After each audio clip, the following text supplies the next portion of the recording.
What's going on, everybody? Welcome to another edition of the Alpha Geek Podcast. We are your hosts. I'm Antwaine Brett.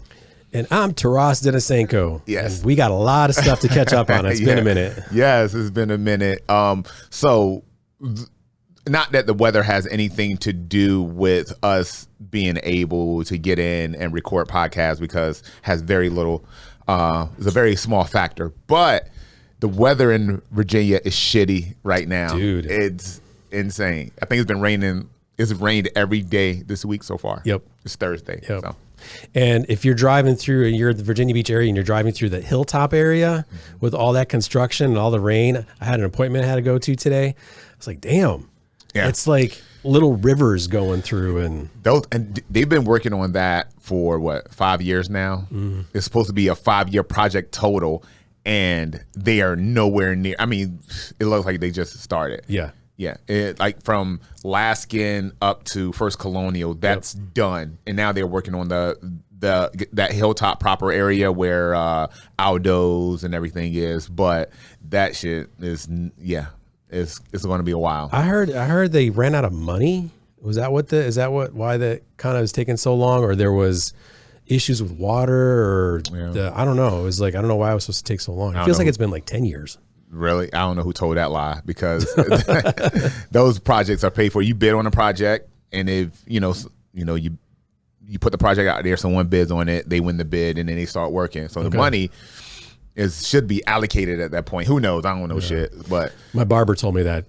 I go to the Dapper Barber, and they're in Hilltop, and that's what he said. Yeah, everybody has their own theory, but I just think post-COVID, everything takes a lot longer. Yeah. People are a lot less engaged, and they just kind of phone it in. They're not putting their best foot forward. You remember there was a day where you can hire a contractor, and the contractor's goal was to get your job done as cost effective, as close to the quote as he could, as well as he could, and as quickly as he could. Yeah. There was a day where that was a thing. Yeah. That day is gone. That is gone. So dude. Gone.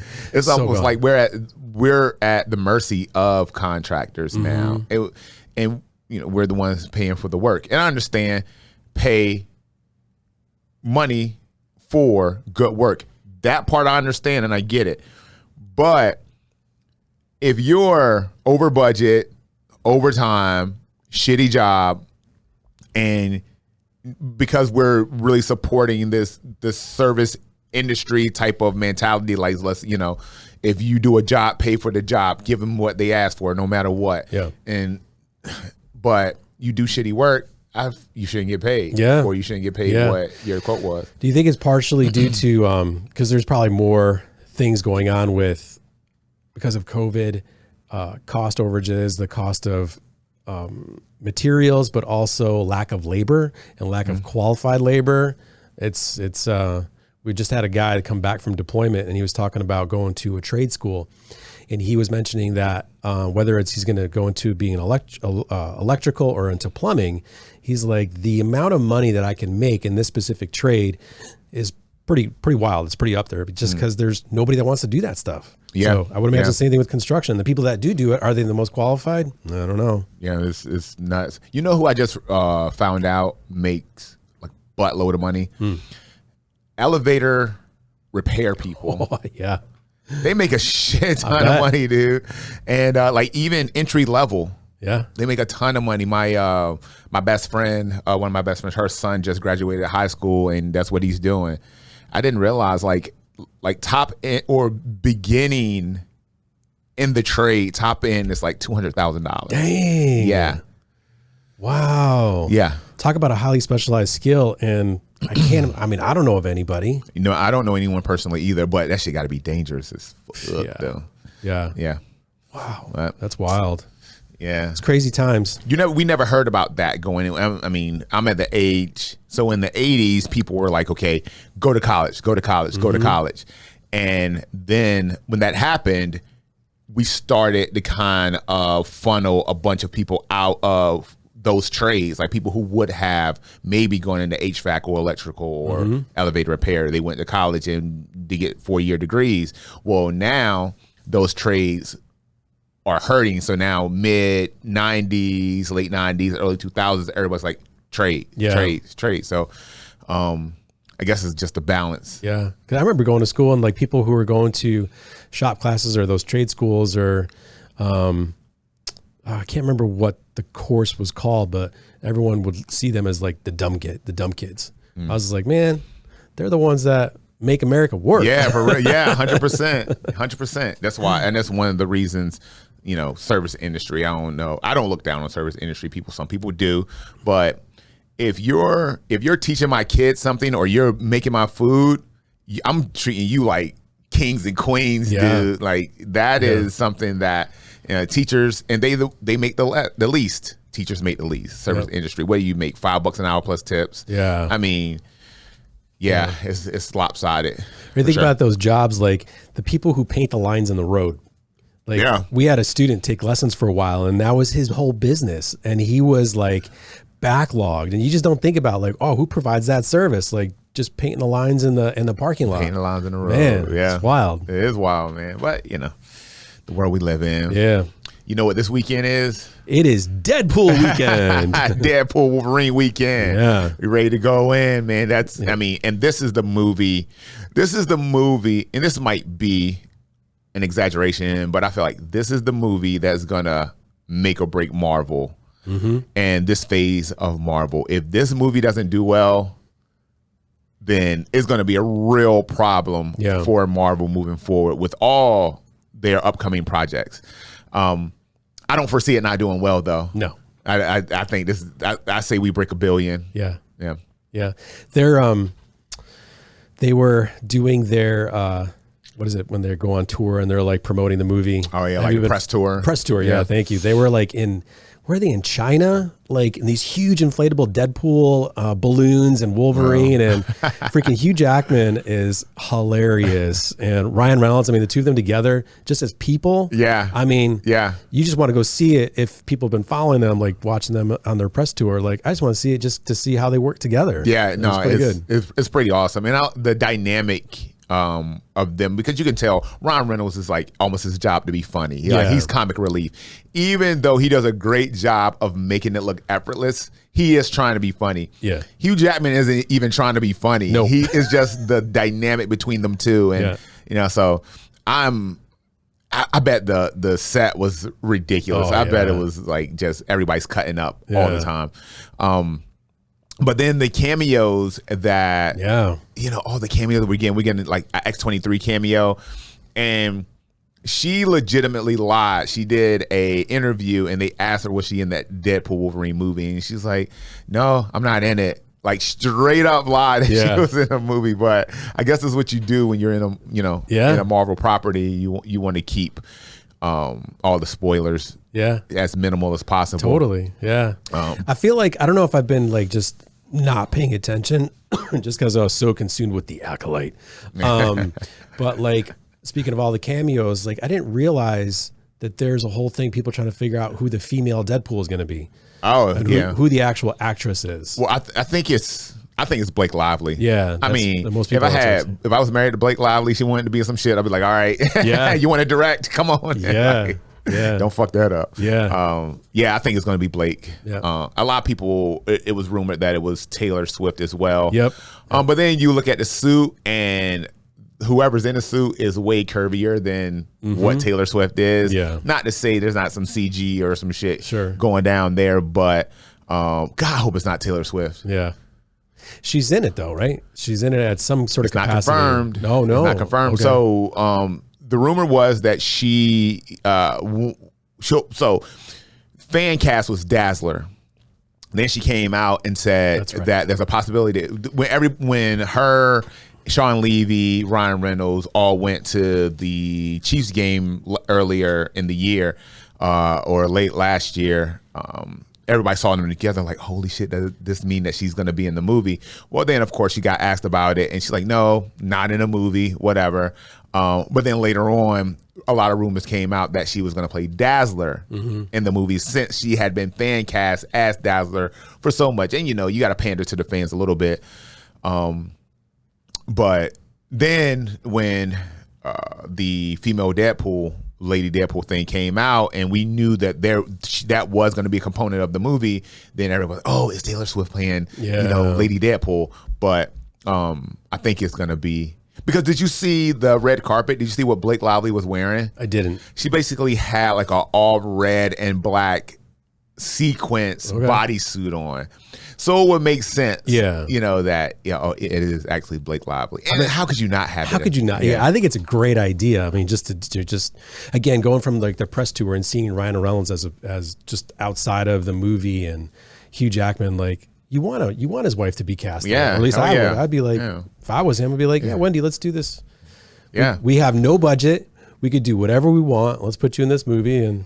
It'd be different if she was like a shitty actress. Yeah. But everyone loves her. She's a great actress. I think she actually has another movie coming out this weekend as well. Yeah. Yeah.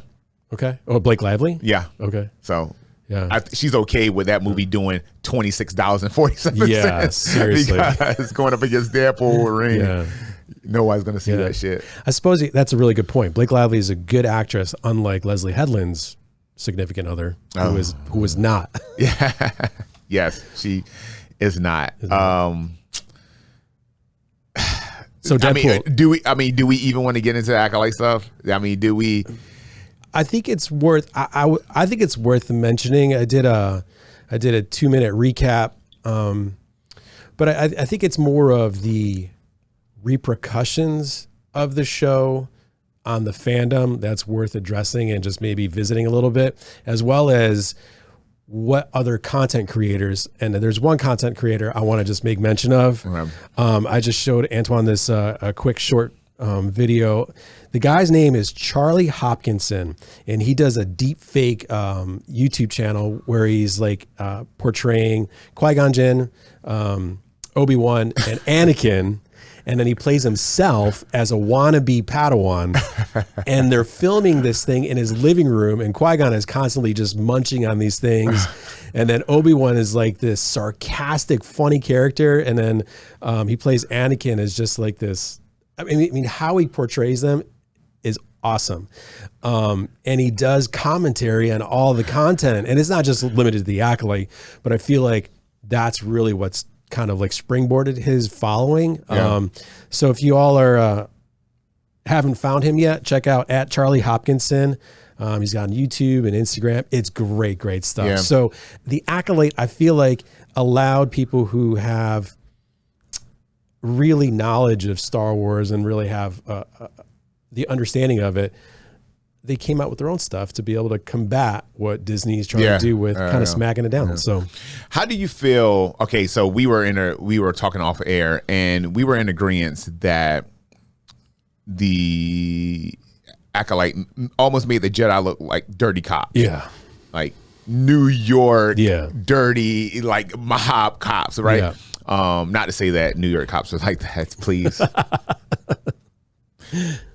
But I mean, there's dirty people everywhere, right? Everywhere, right? Yeah. But do you feel that kind of playing devil's advocate with what we have become accustomed to from the Jedi is not necessarily a bad thing? Like, is there room for us to say, okay, what happens when a small faction of the Jedi decided to go off the rails and do their own thing, and what would that look like? Mm-hmm. You know, I mean, do you think that's a story that needs to be told, or do you think she just went above and way overboard with almost trying to discredit the Jedi in this movie or in the show? Yeah. Well, I think she just went ahead and just tried to destroy George Lucas's legacy and what all the lore is about. I mean, you could take something a different direction if you want, but if there's so much stuff about it, I don't know why you're trying to create something new unless you just want to put a stamp on your, like, I'm not the biggest Star Wars fan. I'm a casual fan. Mm-hmm. And I was like, what? Why this doesn't make any sense? And the more you understand it. So I think there's room for it, but I don't think the Acolyte was the way to do it. Yeah, no, I agree with. I don't think it was the way to do it. And while I did enjoy a couple episodes of it, like I think it was episode 3, the big one, the big fighting one, and then the finale, all the shows that heavy fight choreography, I liked. Yeah. The rest of them, I could. They were bad. The witches one, I'm sorry, when they with the song and everything. Oh, man. I was. I think it was episode 5 when they started coming out, or maybe it was 4 or 5, where the end credits song was just a pile of garbage. I was like, what are the even what? So you literally made it into like a Nickelodeon show with some sort of modern pop song. Yeah. I was like, man, what? I don't know. Yeah. But and then it's like there was a lot of points that were very like anticlimactic. Mm-hmm. Like so they had a lead up where what was OSHA's a Jedi Master name? Why am I forgetting his name? Soul. Soul had this huge secret, and they played up to it, and we were all under the impression that was going to be kind of the origin of how the fire got started. Mm-hmm. But she actually really did start the fire. Yeah. It's like, why did you set us up just to kind of be disappointed with what we already knew or we believe was the outcome anyway? Yeah. And it's just, things like that. It was just, it just didn't talk. It didn't speak to me. No. The fight, if I had to give it any positive points, it would be the fight choreography. Yeah. It was. So what did you like about the fight choreography? It was very, me growing up, I was always into the old school kung fu. Okay. Those movies, the old like Wu-Tang style, Drunken Monk. So it was a bunch of different variations of those fighting styles. And I just dug. And then the saber, the lightsaber and the light dagger as well. Oh yeah. That shit was sick. Yeah. I mean, so stuff like that was cool. And it definitely was a call back to that old school, like, kung fu style fight choreography that, we just don't see anymore. We don't see it done that way anymore. So that was awesome. It's true. It felt like parts of it were what was that one movie? Not Enter the Dragon. It was super popular, but what looked like when they did the slow motion jump from the balcony, down to the ground. It was Crouching Tiger, Hidden Dragon. That one. Yeah, and I was like, it felt like they were taking choreography from that movie or John Wick or Matrix or like all sorts of interesting different things where it didn't really match up to how the Jedi were supposed to fight. But also when you think about that, those fighting styles, like if you're a Jedi Master based on, this. You don't fight necessarily like a Mace Windu or Yoda or whoever it is. So the fact that there's a whole bunch of different fighters, I actually like that. And while yes, it did rep kind of, shadow some of those or mirror some of those that fight choreography that we've come to expect from movies like Crouching Tiger, Hidden Dragon. That choreography was pulled from older stuff like 36 Chambers and, Drunken Monk. And, so it's just stuff that is appreciated in that culture just universally. Yeah. So, the reason I asked you is I watched a video of one of the fight choreographers talk about the Acolyte and how they did the fight choreography. And he was, he's like this older guy, and Star Wars Theory was interviewing him. And he's just like, I hate, he was very passionate about it. He's like, I hate when they're doing all these jumps and these flips and all this unnecessarily twirling stuff. He's like, that's not really how you would battle with a saber. And then this other video came out where they were like, if you were to do all this stuff, he's like, see how quick I can like take your hand off or chop your leg off. He's like, so all this fancy stuff, although it looks cool, these real fencing guys, they were just like, it's garbage. Yeah. I was like, but yeah, it's entertainment. Yeah, it's entertainment. But yeah, for sure. It's like, it's for, and there's certain things that you have to do with weapons in general that you wouldn't do in real life, but just looks great on camera. Yeah. But they've been doing that.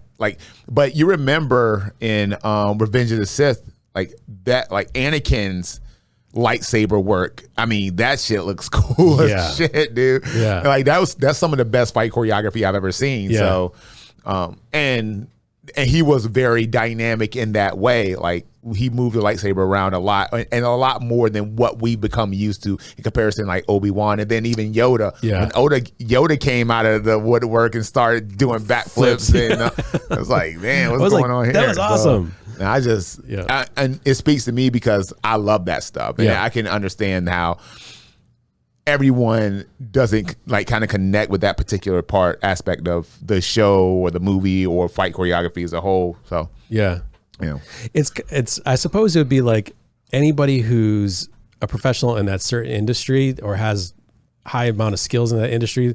Like for instance, for me, when I watch Dancing with the Stars, I don't appreciate it as much because it's like I don't feel like it does justice to the art of ballroom dancing. And they make more of it about like a reality show. So I would suppose that same thing with a fight scene. Like if you're watching like Rocky, would Rocky really take that many blows to the head and still be yeah. I mean, yeah, that's true. I mean, what crosses over well for film is right. I mean, but that's movie making. Yeah, right? exactly. You want to, and the audience. So I think as a whole, the audience is almost like professional wrestling. We know it's not real. Right. You know? Yeah. But the audience, you have almost like this unsaid agreement between the movie makers or the filmmakers and the audience that we're going to do this and you're going to believe what this is, right? And deep down, we know if you do 75 backflips, you're not going to land on your feet or whatever. Yeah. But that's the whole point of going to the movies, right? Yeah. Entertainment. You go and try to detach from what is real, at least for a little while. Yeah. So, so that part, again, I appreciate that aspect of it. So, yeah, me too. Me too. Real quick, just so talking about boxing, Keyshawn. Yeah. Keyshawn's like on fire. Yeah. He's beast. A beast. Yeah. He beat, I saw the fight. It was like maybe 2 weekends ago. Yeah, something like that. Yeah. And so I think it's going to come down to who's going to be the next top 5 guy he's going to fight, or the top 5 guy he's going to fight. Okay. And I see he wins, but it's going to be one of those things. He's at a weight class where there's going to be a shuffle of guys. Okay. So I mean, I guess we just. Do you know what his weight class is? I never. People ask me, and I just 145. So that he's a junior welterweight. Okay. Yeah. I don't know them that well, but I follow him on Instagram and I catch some of his fight, and he's does he have a lot of power? I mean, he's fast and he's like tight and like. So speed is power. Yeah. Yeah. He got enough. Yeah. He got enough. So, and then, did you see the Mike Perry, Jake Paul fight? I just saw highlights. Hey, I tell you what, man, Jake, he's becoming a problem. He's becoming a problem. I'm telling you, he's, and I'm not I don't think he's nowhere as good as he says he is. Yeah. But he's good enough to be competitive. Okay. And he's getting better every day. Like the one thing that I can appreciate about Jake Paul is that he is a student of the game. He trains hard. He goes in fights ready. You never see him out of shape. And, and he's usually the A side. He's the co-promoter or the lone promoter of these fights. So he's doing all that, running the business and training top tier for these fights. I mean, you can't knock the guy. Man, I still want to see him and Tyson though, but for sure. But if he were to face off with a real boxer though, or like not a real boxer, but like somebody that's all they do, not these MMA guys, would he stand a chance? Depends on the guy, and styles make fights, but yeah, I think so. Because is it true that he's only been in the fight game for like 7 years? Yeah, he hasn't fight. Yeah, I remember watching his first like amateur fight. He had like full headgear on, and this shit is on like pay-per-view. Jake Paul's fighting, and making all this money for an amateur fight. Right. You got 2 million people watching it. I mean, come on, nobody else has done that. No. And if for no other reason, he's getting better because he doesn't want to make a fool of himself when the time comes where he's fighting a more legitimate guy. Because Mike Perry, wasn't he like the bare knuckles boxing champion? Yes. Yeah. So it's like he didn't beat a bum. No. you know, and Mike Perry, and he has a bunch of UFC fights. And so these UFC fighters or MMA guys, while they aren't boxers, they do train and spar with boxers.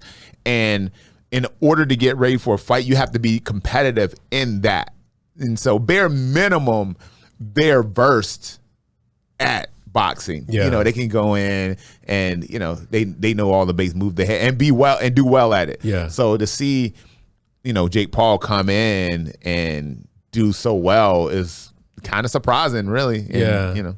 How hard would it be for an MMA guy like Conor McGregor when he fought Floyd Mayweather to not throw a kick? Like, what is the muscle memory like to be like, you see opening, you want to take it? Like, is there? It's not hard. It's not hard. It's not hard. It's kind of one of those things you just kind of, when you get good at something, you know how to insert and delete it into whatever you're doing. Yeah. Right. So, because again, going back to training for MMA fights, we had days where it was just boxing days when we were sparring. We had days where it was kickboxing days. So we became accustomed to, okay, these weapons are taken away for the day. So, okay. So it's not hard. Okay. Not hard at all. All right. That's interesting. I didn't know.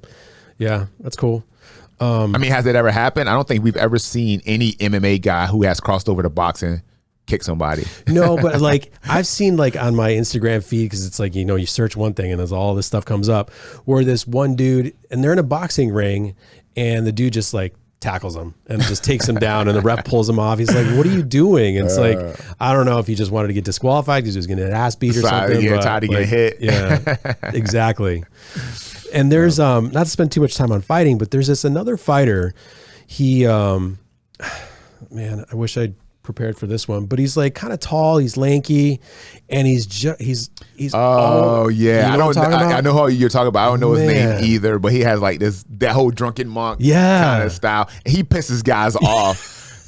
I saw a fight, and if you know his name, let us know in the comments. I saw a fight with a guy that he just beat the shit out of, and he was doing all that, and this guy was so mad he could not hit this dude.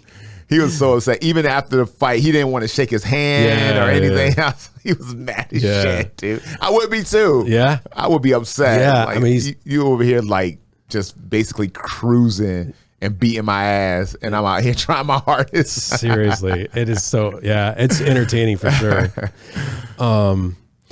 Cool. So it used to be a guy. Remember Prince Nassim Hamed?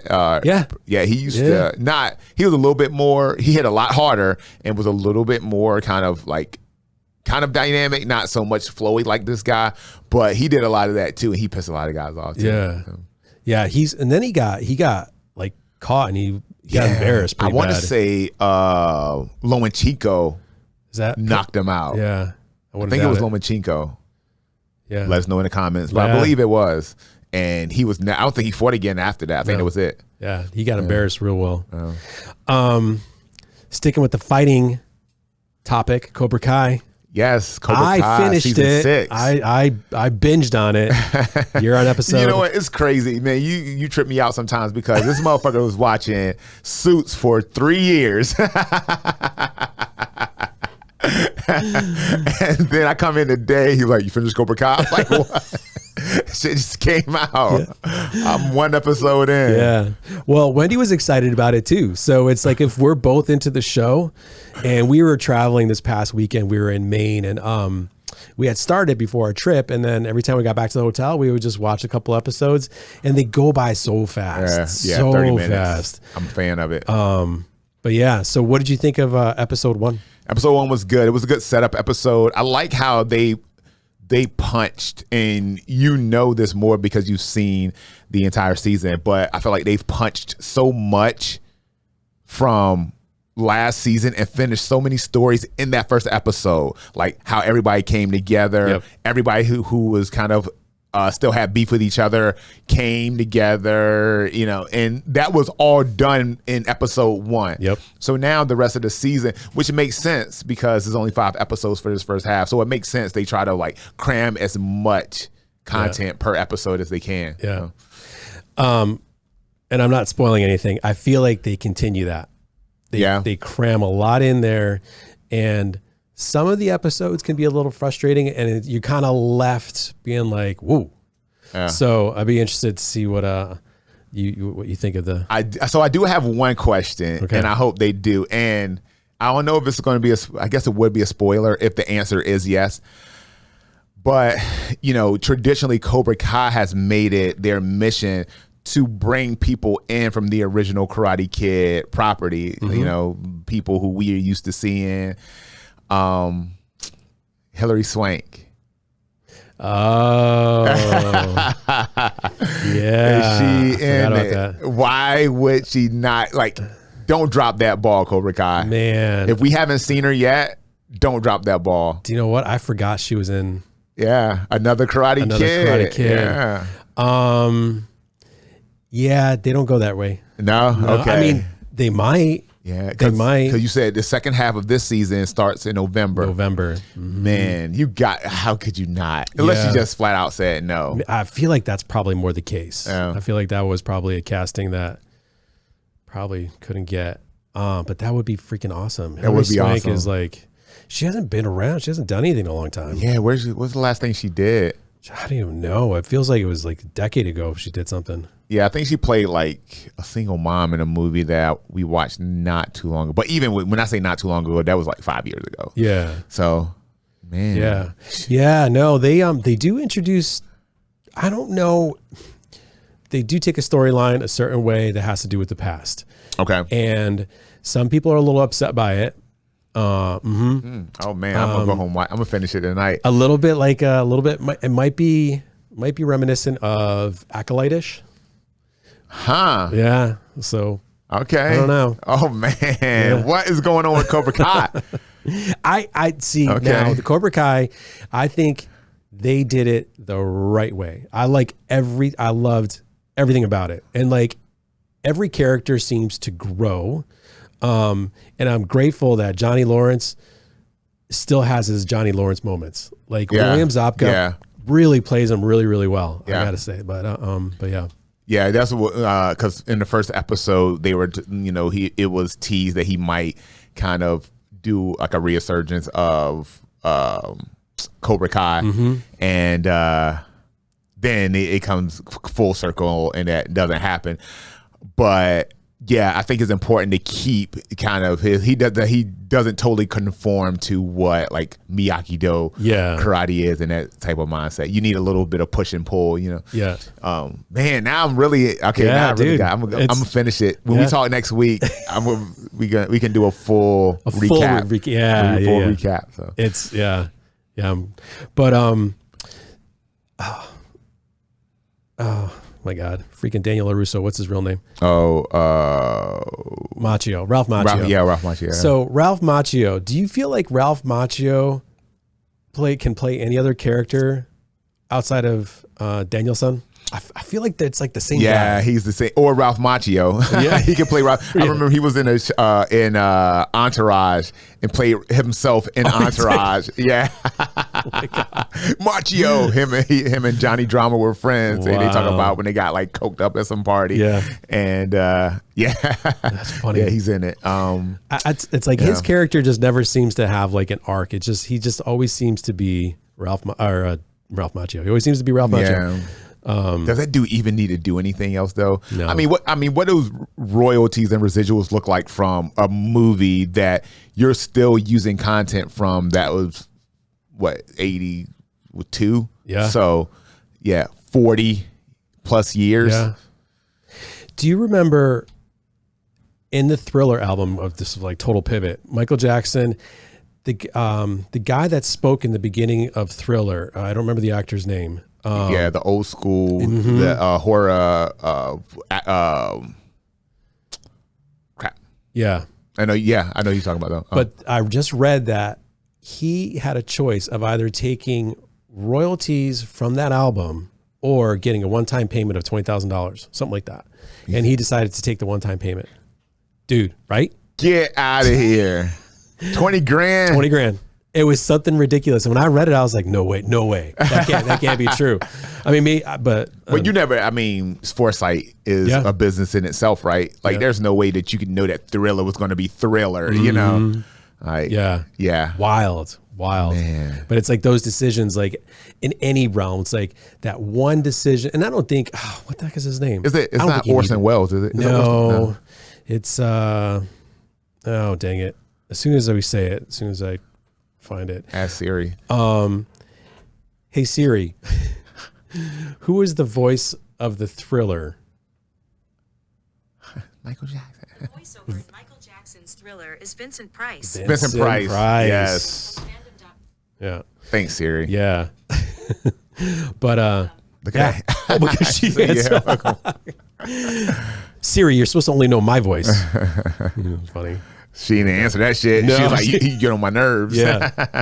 Man, AI is like freaking going crazy. Like, it's so crazy. So man. wild. Have you seen some of the Caitlin Carter stuff? No. It's like, you know, Caitlin Carter is the basketball player. Yeah. There's a whole bunch of interviews, AI obviously, of her talking shit about the other players on in the WNBA and on her team. Wow. And it's like, man, these bitches need to be grateful that I'm even here. You'd be making no money if it wasn't for me.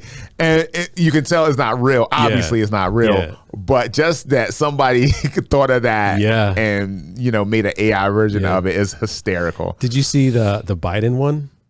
Which one? Where he's like talking to it's like the addressing the nation. He's like, a lot of you been talking that I got brain worms, and it's like, and he's just like, F you all. It was like so funny. God, so dude. funny. I mean, you can't trust anything. No, you cannot, unless you are there face to face, person to person. Yeah, you can't trust that anything that anyone has to say. Yeah, and it's getting better and better. Like every time. Like and I follow a lot of the AI stuff just because of the NVIDIA stock But I think people are starting to freak out about it. Yeah, no, it's dangerous. Dangerous, yeah. Like if somebody's not on their game, and like my wife can call me right now and say that she was in an accident, come here. Yeah. And it can be, you know, some kidnapping. I mean, let's be real. Who the fuck wants to kidnap me? But who would attempt to do that? Who wants to make $0 in ransom money? But the movie Beekeeper was really interesting, like, because it's like, have you seen Beekeeper yet? Yeah. So the premise of it, because we had to update or upgrade our phones here, and I had to call Verizon, and Verizon's like, the technical guy was like, hey, do you mind if I access your phone? I'll access your phone and your camera. And I just saw Beekeeper. I was like, no, I don't know. You ain't gonna. I'm not gonna let you do that. No, wasn't that crazy? He's like, right? Yeah. Like that whole. Yeah, man. They get old people like that all the time. They almost got my mom on some shit saying that she had a life insurance policy that she previously owned still had like a balance that she had to collect, and in order to collect it, they had to, give the her bank and routing number and account number so they can deposit it in her bank account. And she was like, I was about to do it, but I couldn't find the policy number that they were talking about. And she's like, I did have a policy. Like, they have records of when people go, and it's like, say you have an insurance policy. For whatever reason, you decide you don't want the policy anymore, and you stop paying on it. Yeah. Well, that account is closed, but it's still, that information, people have access to it. So they can actually continue to pay on that policy, and then when you die, they collect on it. Yeah, that's crazy. Yeah, man. Yeah. And so you talk about some fucking long game shit. Yeah. So not so much for you, but if you got Meemaw, who's 91 years old, that that might kick it within the next year or two. Yeah, yeah, that's a good investment. Yeah, dude, scammers are everywhere. Like, do you ever see there's a guy has a YouTube channel based completely on busting the scammers? Like scammers obviously try to crack into our computers and get information. So he'll play along with it, let them get into his computer, and then through the back end, he goes after them, and he accesses their cameras, their network. It's wild. Oh man, what channel was that? Oh man, I don't remember. You can tell me when we get off air. Yeah, but he does all sorts of cool stuff. He does things where he'll make get an Amazon package, and he'll make a glitter bomb. And so when a porch thief grabs it and steals it and they take it home, there's like cameras attached. He's got a bunch of cell phone cameras in this thing that spins, and they open it up and it explodes, and there's like fart spray in there and like skunk spray, and then he'll go and recover it, and just, it's hilarious. But he's like this really technical savvy guy, and but yeah, I'll find it and share it with you. It's awesome. Sounds way too smart for me. Dude. But it's like the effort that people put into trust like scam people, like it's crazy. Yeah, Nigerian, like I was watching a documentary about how big of a business it is for like this group of Nigerians. They're in Nigeria, and that's all they do all day. There's hundreds of them in one spot, and they just like are scamming people. Just scamming people. Man, it's like, and it's like I couldn't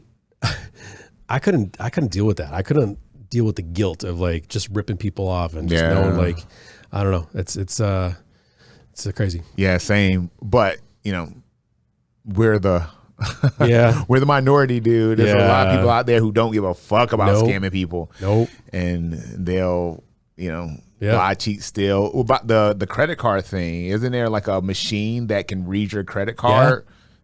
And like, I don't even have to be like, if I'm in with a 10-foot radius of you, the RF readers, they just like, they'll walk by you and just snatch your credit, like they just grab it. I don't know how do they do it, but yeah, it's wild. That's crazy. I got one of those I guess it's a wallet, but it's aluminum lined, so it prevents that from happening. So wild, nuts.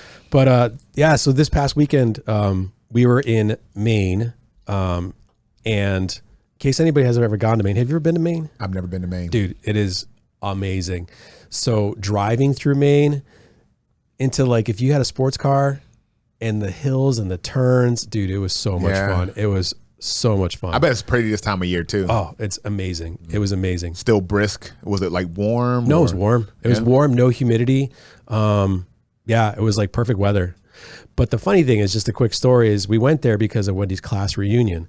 And I've never been to a class reunion. No. Have you ever gone to yours? I went to one. Yeah. But it was more like homecoming game and everybody. I didn't go to the actual reunion, but the game the Friday before, everybody showed up, and it was like, that was cool enough for me. Yeah. Were you? I bet you're the popular kid in school. I was semi-popular, popular enough. I was an athlete, so that kind of did the work for me. Yeah.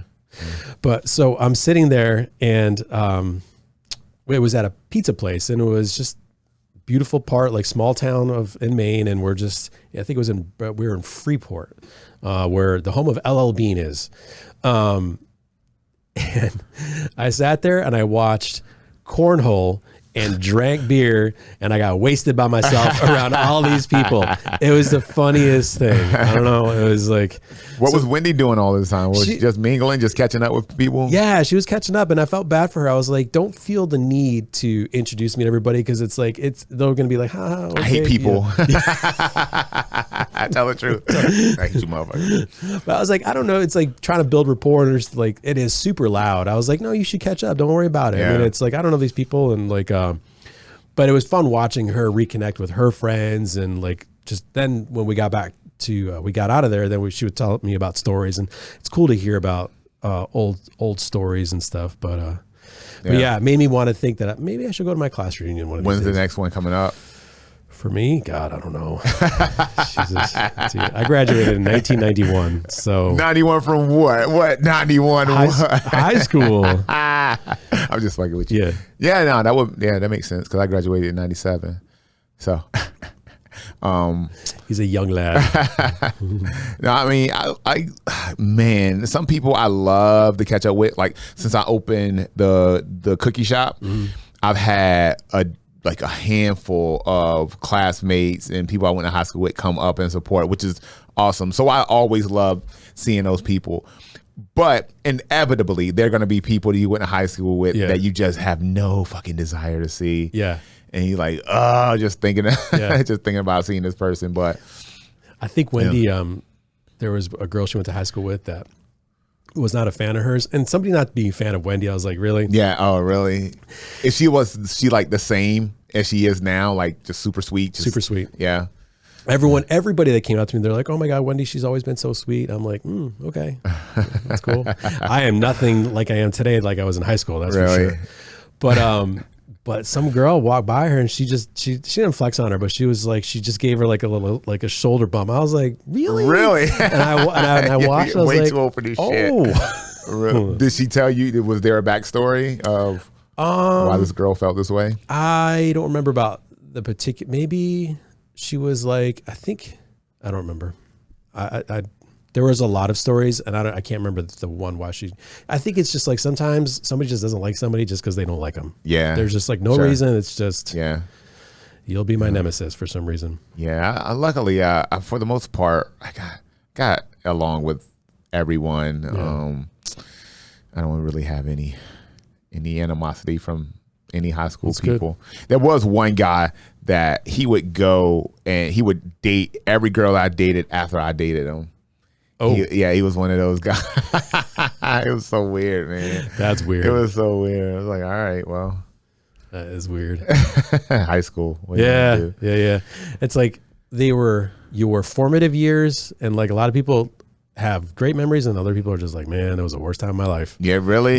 It was great. It was. I think it was balanced. I do wish I would have kind of, put a little bit more effort into like the whole class part of it, but it was balanced. I had, graduated. I had a good experience. Nothing overly good or overly bad ever happened. It was a stereotypical high school experience. So okay. I think.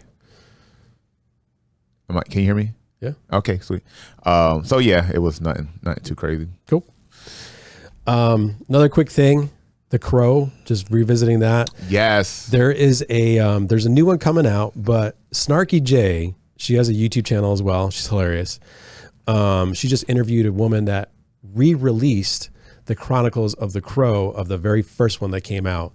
And it has like, she interviewed people on the production site, the writer of the actual book, trying to investigate not just the accident with Brandon Lee, but like the whole thing. So it might be a book I'm going to try to check out. Oh yeah, check it out. Let me know how it is. What was it? Bill Skarsgård is playing. Yeah, he's the Crow. He's in a bunch of shit right now. Yeah, he's popular. He's the guy right now. Yeah. So I kind of I've seen the trailer for it, and I don't know. That's one of those movies that is going to be hard to redo and get people to like it because the original was so good. And then all of, he's a martyr. Brandon Lee's a martyr just based on what happened during the filming of that movie. So it's going to be hard. Because there's been, 3 of them now? Is this the 4th? Because I've seen 2. Yeah, so I think this is going to be the 4th installment of The Crow. Is it? Reboot. Yeah.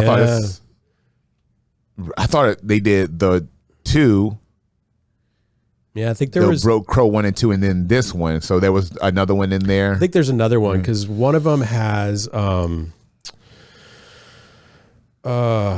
where the girl that was in the original one, she reprises her role, and then there's I think another one that she's not part of it at all.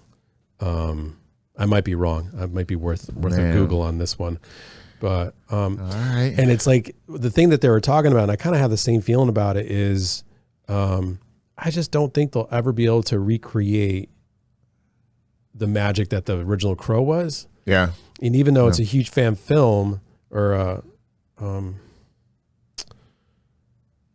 don't know if it'll ever take off again. I don't know. I mean, I hope it's good for the sake, for Bill Skarsgård's sake, because if he goes and attaches to a project like that and then shits the bed, that's going to be, because now not only did you put out a shitty movie, which all actors do at some point, but you tainted something that has like basically like worldwide appeal. Yep. Everybody likes that movie. Everybody who's seen that movie likes that movie. Yeah. So, Okay, so get a load of this. Original Crow, 1994. The Crow, City of Angels, which is the one that I think doesn't have the original girl. What came out in 96. The Crow The Salvation came out in 2000. The Crow Wicked Prayer 2005, and then now The Crow 2024. Man. Yeah, who knew? I'm not going to see those other two. No, right? It's like I do remember City of Angels, and I think I remember that being decent. Yeah, being a decent movie. Which I think actually, I really correct myself. I do believe that's where the girl reprised her role. Yeah. Yeah. So. Man, well. Yeah. We'll see. Cool. He has another movie. Bill Skarsgård is in a star of another. He's basically deaf, but his family was killed when he was young, and now now that he's grown up, he's avenging his family, but he's deaf. So the voice that he hears, that's right, is that of like the last thing he heard, which is like a video game voice. So it sounds like some stereotypical superhero video game action character. So, which makes it hilarious because that's what you, as the audience, that's what you expect to hear. Yeah, So it'll be good. Closing thoughts. This weekend, I just got to show out this weekend. So I see I'm rocking my Revivalist shirt. Not who I'm going to see this weekend, but we're going to see Creed. Saturday. Really? Yeah. Where? At the amphitheater. Oh, wow. Yeah, Creed's going to be in now.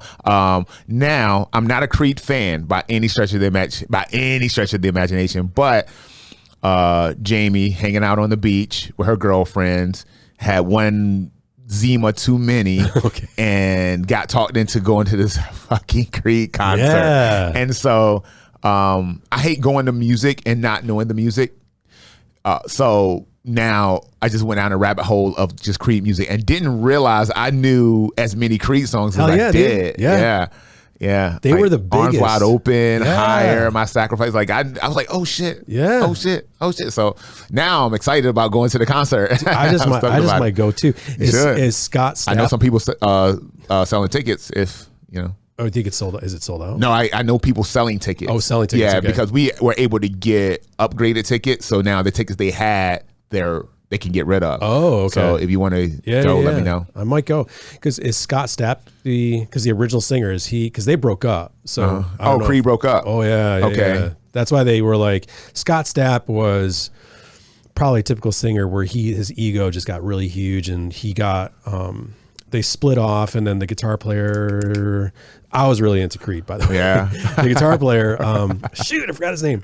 But they try to do their own thing, and then the singer that started touring with, oh my God, it's right there. Shit. Anyway, Miles Kennedy. So the guitar player hooked up with Miles Kennedy, who now sings with Slash. So they did their own thing, and then Scott Slash from Guns N' Roses? Mm-hmm. Okay. Yeah. The whole rock history thing. I'm really big into rock, so but so is there a chance? So who would, if it wasn't what's the lead singer again? Scott Stapp. So who would it be instead of who took his place? Well, if it's Creed touring, I would imagine it is the original singer because the Miles Kennedy wouldn't. Their band was the whole different name. It's similar sound because Scott Stapp's got that his voice is so distinct. Oh, it is. So it is. That's what made me remember. Like, holy shit! As soon as the songs come on, I was like, okay, I know this song. Yeah. Oh my God, I live near there, so I'm like, you should go, man. We could go get drinks before. Heck get toe up, have a blast. Go over to like maybe Casual Pint before. Have some beers. Wendy's going out of town this weekend, so I got nothing to do on Saturday night. So yeah, I can find out if I can get that ticket. But then if I got that ticket, you wouldn't be sitting with us. True. Yeah. Well, dang.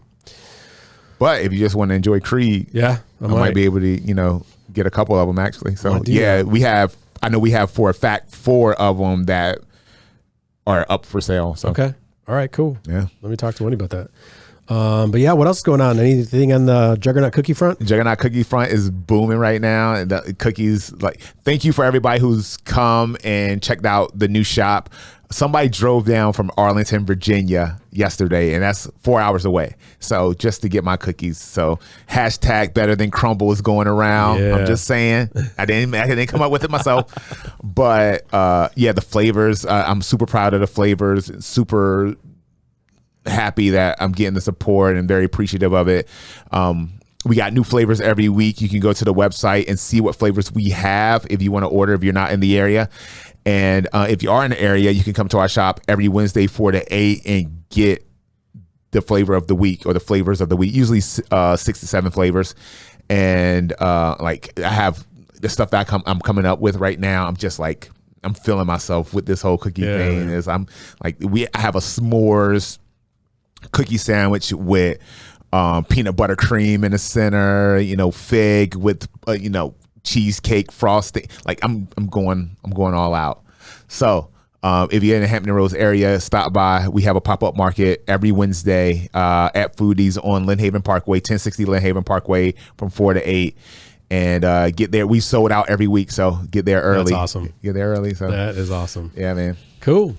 What about you? What's new on the dance front? New in the dance front. Well, we are now at our studio offering a yoga class. We have one of our instructors. She is an amazing yoga teacher, so she's offering that. So if anybody's in the Virginia Beach area and you want to check that out, we offer that. Who's doing the yoga class? Clarissa. Oh, okay, Clarissa. sweet. Yeah, she's really she taught us, and we're just like, dang. Are you pretty flexible? No, no. It's so weird to think somebody like you wouldn't be, because with dance, like your body has to be so like pliable, right? Yeah, no, I was flexible, but since I've had both my hips done, I'm trying to get that flexibility back. And so I guess, what is your definition of flexibility? I would say I'm probably more flexible than the average person my age,